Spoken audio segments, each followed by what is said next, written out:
एक ऐसा परिवार जहां सब कुछ सामान्य दिखता था, एक बहू जिस पर घर की जिम्मेदारी थी, और एक ऐसा रिश्ता जिसे समाज कभी स्वीकार नहीं कर सकता। यह वीडियो सच्ची घटनाओं से प्रेरित है। इसका उद्देश्य किसी की भावनाओं को ठेस पहुंचाना नहीं, बल्कि समाज में बढ़ते अपराधों के प्रति जागरूकता फैलाना है। हम किसी भी प्रकार की हिंसा का समर्थन नहीं करते। नमस्कार, आदाब, सत श्री अकाल दोस्तों। एक बार फिर आप लोगों का स्वागत है द हिडन ट्रूथ कहानी के इस एपिसोड में। उम्मीद है पूरी फैमिली अच्छी होगी और अपना ख्याल रख रही होगी। आज की कहानी के आगे पीछे कुछ नहीं, सीधे कहानी की शुरुआत करते हैं। प्यार, धोखा और लालच के इस जाल में बुनी गई एक साजिश, जिसका मकसद सिर्फ एक नहीं बल्कि पूरे परिवार का अंत था। आज हम बात करने वाले हैं रावत फैमिली केस के बारे में। इस घटना की शुरुआत होती है उत्तर प्रदेश की राजधानी लखनऊ से। यही काकोरी थाना क्षेत्र मोहान रोड के पास स्थित इब्राहिमगंज नाम का ये गांव ज्यादातर खेतीबाड़ी पर निर्भर लोगों का है। इसी गांव में हाल ही में बना एक पक्का मकान था जहां रावत परिवार रहता था। इस परिवार के मुखिया थे दिलगज रावत, जिनकी उम्र करीब 70 साल थी। उनकी पत्नी शांति देवी 68 वर्ष की भी उम्र के इस पड़ाव पर पहुंच चुकी थी। परिवार में उनके 3 बच्चे थे। सबसे बड़ी बेटी सुनीता, जिसकी शादी हो चुकी थी और वो अपने ससुराल में रहती थी। दूसरा बेटा मुन्नू लाल था, जो मानसिक रूप से अस्वस्थ था। सबसे छोटा बेटा मनोज 28 साल का परिवार की जिम्मेदारी संभाल रहा था। उसकी पत्नी शालिनी 26 वर्ष की और उनका 3 साल का बेटा भी उसी घर में रहते थे। घर की आर्थिक स्थिति ठीक ठाक थी। दिलगज रावत सब्जी बेचकर घर चलाते थे, जबकि मनोज खेतीबाड़ी के साथ साथ पिता का हाथ भी बटाता था। उम्रदराज माता पिता और असमर्थ बड़े भाई के कारण घर की असली जिम्मेदारी मनोज और उसकी पत्नी शालिनी के कंधों पर ही थी। फिर भी सब कुछ सामान्य और संतुलित तरीके से चल रहा था। 5 अप्रैल 2026 रविवार की रात थी। खाना खाने के बाद पूरा परिवार अपने अपने कमरों में आराम कर रहा था। तभी रसोई में काम कर रही शालिनी को अपनी सास शांति देवी की आवाज सुनाई दी। जब वो उनके कमरे में पहुंची तो देखा कि शांति देवी पेट दर्द से परेशान थी। शालिनी ने तुरंत मनोज को बुलाया। कुछ ही देर में शांति देवी को उल्टी होने लगी। स्थिति को देखते हुए मनोज घबरा गया और पास के एक मेडिकल स्टोर से दवा लेकर आया। उस समय तक मामला बहुत गंभीर नहीं लग रहा था, लेकिन दवा देने के बाद भी हालत में कोई सुधार नहीं हुआ, बल्कि उल्टी के साथ साथ दस्त भी शुरू हो गए। मनोज फिर से दवा लेने भागा और इस बार दस्त की दवा लेकर आया। परिवार को उम्मीद थी कि अब दवा असर करेगी, लेकिन शांति देवी की हालत लगातार बिगड़ती जा रही थी। कमजोरी बढ़ती जा रही थी और पेट में जलन व दर्द भी तेज हो गया था। अब परिवार के सामने सबसे बड़ी चिंता थी, उन्हें अस्पताल कैसे पहुंचाया जाए। रात का समय था और शांति देवी इतनी कमजोर हो चुकी थी कि चल फिर भी नहीं पा रही थी। ऐसे में स्थिति और भी तनावपूर्ण हो गई। मनोज को अपनी बड़ी बहन सुनीता की याद आई, जिनका ससुराल उन्नाव जिले के सोहरामऊ के पास ज्ञानपुर इलाके में था। अब उसके दिमाग में यही चल रहा था कि किसी तरह मदद जुटाई जाए ताकि मां को तुरंत अस्पताल पहुंचाया जा सके। उनकी मां शांति देवी की तबीयत बिगड़ गई है। हालात इतने गंभीर थे कि तुरंत अस्पताल ले जाने की जरूरत थी। ऐसे में उनकी पत्नी शालिनी ने सुझाव दिया कि दूर से इंतजाम करने के बजाय उनकी बहन से एक गाड़ी मंगवा ली जाए, जिससे जल्दी मदद मिल सके। मनोज ने बिना समय गंवाए अपनी बहन सुनीता को फोन किया और सारी स्थिति समझाई। सुनीता ने भी देर नहीं की और तुरंत अपने बेटे करण को कार लेकर नानी के घर भेज दिया। करण वहां पहुंचा, शांति देवी और मामा को साथ लिया और तुरंत उन्नाव के लिए निकल पड़ा। सुनीता पहले ही चुनावगंज के एक अस्पताल का इंतजाम कर चुकी थी और वहीं पहुंचने को कहा था। रात करीब 10 से 11 बजे के बीच सभी लोग अस्पताल पहुंचे। ये कोई बड़ा या आधुनिक अस्पताल नहीं था, बल्कि एक छोटा सा क्लिनिक जैसा स्थान था। डॉक्टर ने शांति देवी को भर्ती कर लिया, ग्लूकोज चढ़ाया और कुछ इंजेक्शन दिए। कुछ समय बाद हालत में थोड़ा सुधार दिखने लगा। शांति देवी ने भी बताया कि पेट में जलन और दर्द कम हो रहा है। उल्टी और दस्त भी रुक गए थे। ये देखकर परिवार वालों ने राहत की सांस ली। देर रात होने के कारण बाकी लोग अपने अपने घर चले गए, लेकिन मनोज और सुनीता वहीं अस्पताल में रुक गए। रात बीतती गई। करीब 2 बजे डॉक्टर फिर से जांच के लिए आए।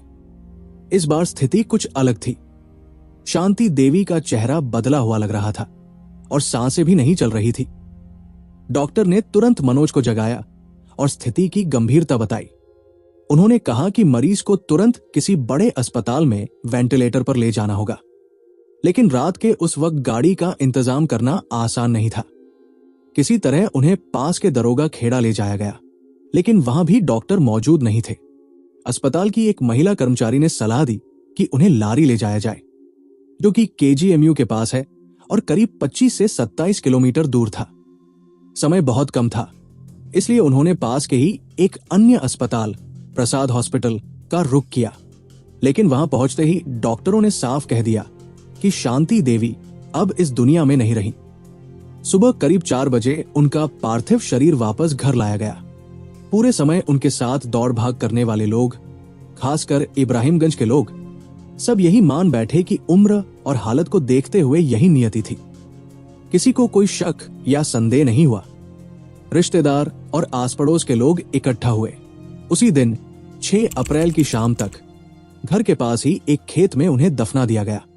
कुछ लोग अंतिम संस्कार करते हैं तो कुछ दफनाते हैं। परिवार ने उनकी उम्र और परिस्थिति को देखते हुए यही निर्णय लिया। मनोज ज्यादा पढ़े लिखे नहीं हैं। 11वीं तक पढ़ाई के बाद काम करने लगे। उनकी पत्नी शालिनी भी 10वीं तक ही पढ़ी है। शांति देवी की मौत के बाद घर में एक अजीब सा माहौल बना हुआ था। 6 अप्रैल को उनका अंतिम संस्कार कर दिया गया, लेकिन परिवार के लोगों के मन में कई सवाल अभी भी बाकी थे। रिश्तेदार घर पर मौजूद थे और धीरे धीरे बातचीत का सिलसिला शुरू हो गया। एक वीडियो भी सामने आया जिसमें परिवार और समाज के लोग आपस में इस पूरे मामले पर चर्चा करते नजर आ रहे थे।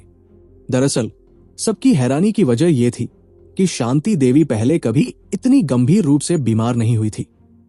उम्र जरूर ज्यादा थी, लेकिन सेहत ठीक ठाक रहती थी। कोई बड़ी बीमारी नहीं, गैस या अन्य कोई परेशानी भी नहीं। फिर अचानक 5 अप्रैल की रात ऐसा क्या हुआ कि उनकी जान चली गई? उस दिन का पूरा घटनाक्रम मनोज के दिमाग में घूम रहा था। 5 अप्रैल का दिन बिल्कुल सामान्य था। रात को जब तबीयत बिगड़ी तो उन्हें तुरंत जुनाबगंज के अस्पताल ले जाया गया। वहां डॉक्टर ने शक जताया कि शायद उन्होंने कुछ गलत खा लिया हो, क्योंकि खाना खाने के थोड़ी ही देर बाद उनकी हालत खराब हुई थी। मनोज को याद आया कि उस रात खाना भी रोज की तरह ही बना था, रोटी और सब्जी। सब लोग साथ में खाना खा रहे थे। तभी शांति देवी ने कहा था कि रोटी का स्वाद कुछ अजीब लग रहा है, जैसे कड़वाहट हो। हालांकि बाकी सभी लोगों को खाना बिल्कुल सामान्य लगा। किसी तरह उन्होंने करीब 1.5 रोटी खाई और आधी रोटी छोड़कर आराम करने चली गई। यही बात मनोज के मन में खटकने लगी। उन्होंने अपनी पत्नी शालिनी से पूछा कि वो बची हुई रोटी कहाँ है। शालिनी ने बताया कि उसने उसे घर के बाहर सड़क किनारे फेंक दिया था। मनोज तुरंत उसे ढूंढने गए, लेकिन वहां कुछ नहीं मिला। उन्हें लगा कि शायद कोई आवारा कुत्ता उठा ले गया होगा। घर नया बना था और कुछ निर्माण कार्य अभी बाकी था। आंगन में मोरंग, लाल बालू का ढेर पड़ा था। उसी मोरंग में परिवार वालों को एक पॉलिथीन बैग मिला। जब उसे खोला गया तो उसमें वही आधी रोटी और एक दवाई की शीशी मिली। अब मामला और उलझ गया। मनोज ने दोबारा शालिनी से सवाल किया, जब तुमने रोटी बाहर फेंकी थी तो वो मोरंग में पॉलिथीन के अंदर कैसे पहुंच गई? शालिनी ने साफ कहा कि उसे इस बारे में कुछ नहीं पता। उसने उल्टा डॉक्टरों पर सवाल उठाते हुए कहा कि इलाज सही समय पर और सही तरीके से नहीं हुआ, इसी वजह से शांति देवी की मौत हुई। उसने ये भी कहा कि जब सबने वही खाना खाया था तो सिर्फ शांति देवी ही क्यों बीमार हुई। एक और बात जो इस मामले को रहस्यमय बना रही थी वो ये थी कि शांति देवी का पोस्टमार्टम नहीं कराया गया था। उनका अंतिम संस्कार बिना जांच के ही कर दिया गया था और उन्हें खेत में दफना दिया गया। अब मनोज ने फैसला किया कि वो अपनी मां की कब्र खुदवाकर पोस्टमार्टम करवाएंगे ताकि सच्चाई सामने आ सके। आखिर पेट दर्द, उल्टी और दस्त की असली वजह क्या थी? उन्होंने शालिनी से आखिरी बार सच बताने को कहा, लेकिन शालिनी अपने बयान पर कायम रही। उसने कहा कि उसे कुछ नहीं पता और अगर पोस्टमार्टम कराना है तो वो इसके लिए तैयार है। मनोज को पहले ही कुछ गड़बड़ी का शक हो गया था। उन्हें लगा कि खाने में कुछ अजीब है, खासकर रोटी को लेकर। परिवार के बाकी लोगों को कुछ महसूस नहीं हुआ, लेकिन उनकी मां को रोटी कड़वी लगी। यही बात मनोज के मन में शक की वजह बन गई। जब उन्होंने अपनी पत्नी शालिनी से इस बारे में पूछा तो उसने साफ इनकार कर दिया। उसका कहना था कि उसने कुछ भी गलत नहीं किया और अगर किसी को शक है तो जांच करवा ले, वो हर सजा के लिए तैयार है। अगले दिन यानी 9 अप्रैल को मामला और गंभीर हो गया। मनोज गांव के प्रधान के पास पहुंचे और पूरी बात बताई। इसके बाद घर पर ही एक छोटी पंचायत बैठाई गई, जिसमें प्रधान, एक बीडीसी कर्मचारी और मनोज के चाचा शामिल हुए। सभी ने मिलकर शालिनी से बात करने की कोशिश की। शालिनी बार बार यही कहती रही कि उसका अपनी सास से कभी कोई झगड़ा नहीं हुआ, नहीं कोई दुश्मनी थी। फिर वो ऐसा क्यों करेगी? उसकी बातें सुनकर कुछ देर के लिए सबको लगा कि शायद मामला उतना सीधा नहीं है जितना दिख रहा है। इसी बीच एक और किरदार सामने आया, सतीश। वो परिवार का ही एक लड़का था जो थोड़ा घबराया हुआ लग रहा था। सतीश मनोज के चाचा की बेटी का बेटा था और उसी के घर के सामने रहता था। उसकी उम्र भी 18 साल से कम थी। जब पंचायत में उससे पूछा गया तो उसने एक चौंकाने वाली बात बताई। उसने कहा कि शालिनी भाभी ने उससे 2 बार खेतों में इस्तेमाल होने वाली दवाई मंगवाई थी। वही दवाई जो कीड़े मकोड़ों और खरपतवार को खत्म करने के लिए इस्तेमाल होती है, यानी एक तरह का जहरीला पदार्थ। ये सुनकर सभी हैरान रह गए, क्योंकि शालिनी खुद खेती नहीं करती थी। फिर उसे उस दवा की जरूरत क्यों पड़ी? शालिनी ने सफाई देते हुए कहा कि उसने वो दवा अपनी नानी के लिए मंगवाई थी। लेकिन ये बात भी ज्यादा देर तक टिक नहीं पाई, क्योंकि उसकी नानी का घर सिर्फ 2 किलोमीटर दूर था, जहां वो आसानी से खुद जा सकती थी। मनोज ने तुरंत कहा कि वे अभी नानी को बुला लाते हैं और सच्चाई सामने आ जाएगी। इसी दौरान पंचायत में मौजूद बड़े लोगों को महसूस हुआ कि शालिनी अपने बयान बदल रही है। उनका शक और गहरा हो गया। प्रधान ने उसे समझाने के लिए नरमी से बात की और भरोसा दिलाया कि अगर वो सच बता देगी तो उसे कोई नुकसान नहीं होने दिया जाएगा। प्रधान ने चुपचाप अपने फोन का कैमरा भी चालू कर लिया। धीरे धीरे दबाव बढ़ने पर शालिनी टूट गई। उसने बताया कि इस पूरी साजिश में वो अकेली नहीं थी। उसने एक नाम लिया, करण। करण मनोज की बहन सुनीता का बेटा था, यानी शालिनी का भांजा। शालिनी ने कबूल किया कि पिछले 1.5-2 महीनों से दोनों मिलकर पूरे परिवार को खत्म करने की योजना बना रहे थे। नाना, नानी, मामा, कोई भी बचना नहीं था। उसने ये भी बताया कि जिस दिन शांति देवी की हालत बिगड़ी और उन्हें अस्पताल ले जाया गया, उस दौरान भी करण घर पर मौजूद था। बाद में जब उनकी मृत्यु हो गई और शव घर लाया गया, तब भी करण वहां आया और सुबह तक रुका। जाते जाते उसने शालिनी को फोन किया और साफ कहा, जो भी हो, मेरा नाम इसमें नहीं आना चाहिए। पूछताछ के दौरान शालिनी ने यह भी माना कि उसने सास की रोटी में थोड़ा सा जहर मिलाया था। दरअसल मामला धीरे धीरे खुलना शुरू हुआ जब सतीश ने बताया कि शालिनी ने ही उससे 2 बार दवाई मंगवाई थी। इस पर शालिनी ने खुद स्वीकार किया कि पहली बार उसने करीब 10 दिन पहले लिक्विड दवा मंगवाई थी। उसकी योजना थी कि वो इस दवा को चाय में मिलाकर अपनी सास शांति देवी को पिला दे, लेकिन किस्मत को कुछ और ही मंजूर था। जिस दिन दवा मिलाई गई, उसी दिन शांति देवी ने चाय नहीं पी। इस तरह पहली कोशिश नाकाम हो गई, लेकिन शालिनी ने हार नहीं मानी। दूसरी बार 4 अप्रैल को उसने 200 रुपए में पाउडर वाली दवा मंगवाई। इस बार उसकी योजना और भी खतरनाक थी। सास के बाद वो अपने ससुर और फिर पति को निशाना बनाने वाली थी। इस पूरे षड्यंत्र में उसका साथ दे रहा था उसका भांजा करण। 10 अप्रैल को मामला पुलिस तक पहुंचा, जब मनोज सीधे काकोरी थाने पहुंचे और पूरी घटना की जानकारी दी। पुलिस ने तुरंत कार्रवाई करते हुए शालिनी और करण के खिलाफ BNS 103 के तहत केस दर्ज कर लिया। उसी दिन पुलिस टीम घर पहुंची, जहां काफी भीड़ जमा हो चुकी थी। महिलाएं बाहर बैठी थी और कुछ लोग अंदर जांच में जुटे थे। फॉरेंसिक टीम ने मौके से अहम सबूत जुटाए, रोटी का टुकड़ा और दवाई के अवशेष।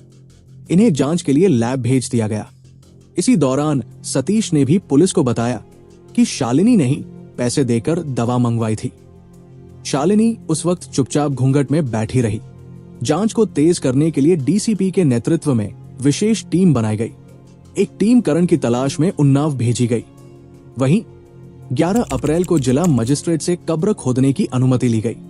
शाम तक सारी औपचारिकताएं पूरी कर टीम गांव पहुंची, जहां शांति देवी को दफनाया गया था। करीब 3 घंटे की खुदाई के बाद शव को बाहर निकाला गया। वहां मौजूद सैकड़ों लोग इस दृश्य को देख रहे थे। परिवार के सदस्यों ने पहचान की पुष्टि की, जिसके बाद शव को पोस्टमार्टम के लिए भेज दिया गया। 12 अप्रैल को पोस्टमार्टम हुआ, लेकिन शुरुआती रिपोर्ट में कोई स्पष्ट कारण सामने नहीं आया।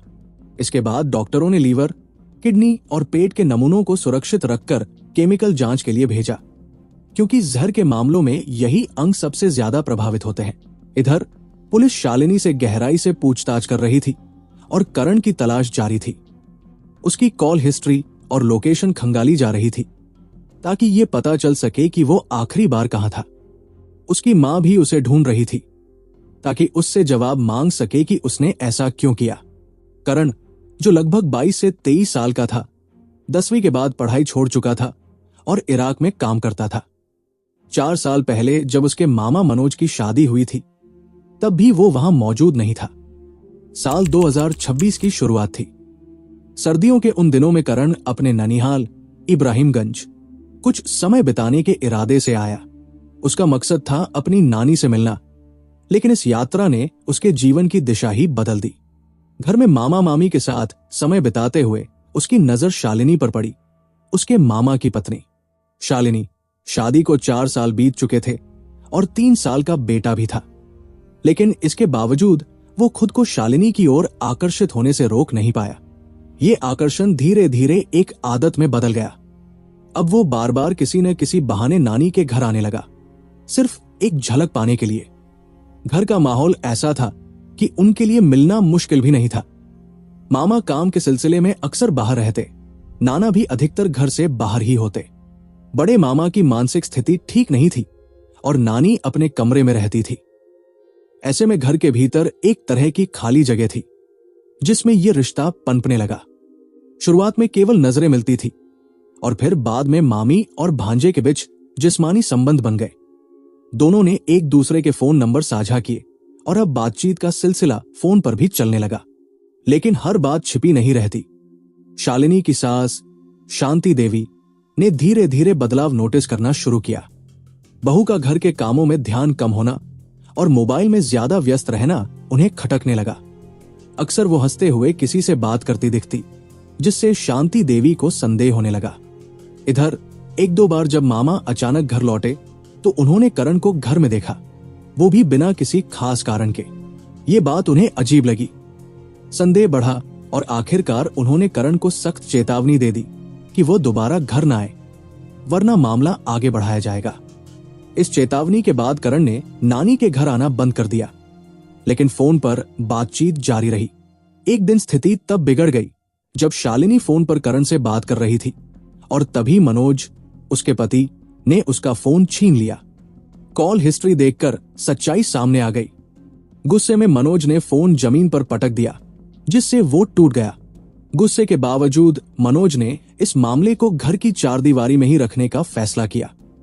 उन्होंने शालिनी को समझाया, परिवार, बच्चे और समाज की जिम्मेदारियों का एहसास दिलाया। शालिनी ने अपनी गलती मानते हुए माफी मांगी और वादा किया कि वो अब करण से कोई संपर्क नहीं रखेगी। लेकिन कहानी यही खत्म नहीं हुई। मनोज के एक रिश्तेदार सतीश इस कहानी का नया कड़ी बना।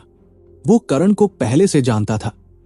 जब करण सीधे संपर्क नहीं कर पाया तो उसने सतीश के जरिए फिर से शालिनी तक पहुंच बनाई। सतीश अनजाने में दोनों के बीच पुल बन गया। वो अपना फोन शालिनी को दे देता और इस तरह बातचीत फिर शुरू हो गई।